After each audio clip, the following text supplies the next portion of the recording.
Խոսքս ուզում եմ ուղղել Նիկոլի ուխտաերթի մասնակիցներին։ Դուք երևի գիտեք, որ Նիկոլը ինչքան շատ հանցագործություններ, ինչքան սահմանադրության կետեր է խախտել։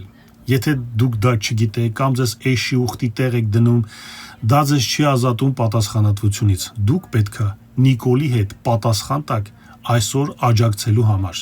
որովհետև աջակցելով դուք միանում եք բոլոր այն հանցագործություններին, որը Նիկոլը կատարել է ու կատարում է։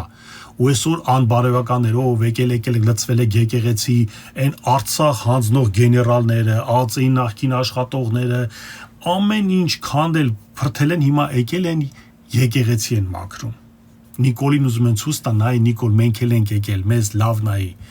Դուք բոլորդ պատասխան եք տալու։ Ուխտաերթի մասնակիցը ասում է, մեր Նիկոլը խաղաղություն է բերել, սահմանում էլ զինվոր չի մանում։ Նախ թուրքը քեզ հետ խի պատերազմի, որ դու իրան տալիս ես ամեն ինչ առանց պատերազմի էլ։ Եվ երկրորդը Նիկոլը թող առաջին հերթին խաղաղություն բերի իր ժողովրդի մեջ, այլ ոչ թե բաժանի սև ու սպիտակի ու պառակտում մտցնի, որ դուք սենց հիմա բաժանել եք եկեղեցին երկու մասի ու ամեն ինչ եք սենց բաժանում երկու մասի։ Արցախը ամբողջովին հանձնեցին ադրբեջանցիներին, որ այնքան որ ռուսների ՖՍԲ հսկողության տակ չլինի Զանգեզուրի միջանցքը։ Տվեցին ամերիկացիներին, Տրամպին, որ իբր թե մեզ մոտ հիմա ամեն ինչ դեմոկրատական ձևով է լինելու։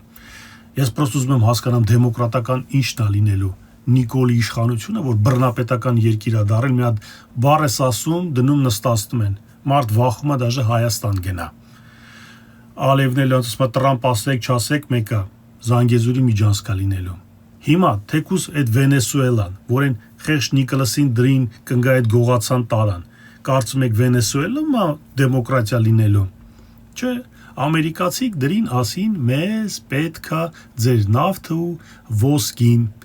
Так что Նիկոլը իզուր չի, որ միանգամից ամեն ինչ տվեց։ Պատասխան եք տալու ձեր բոլոր հանցագործությունների համար։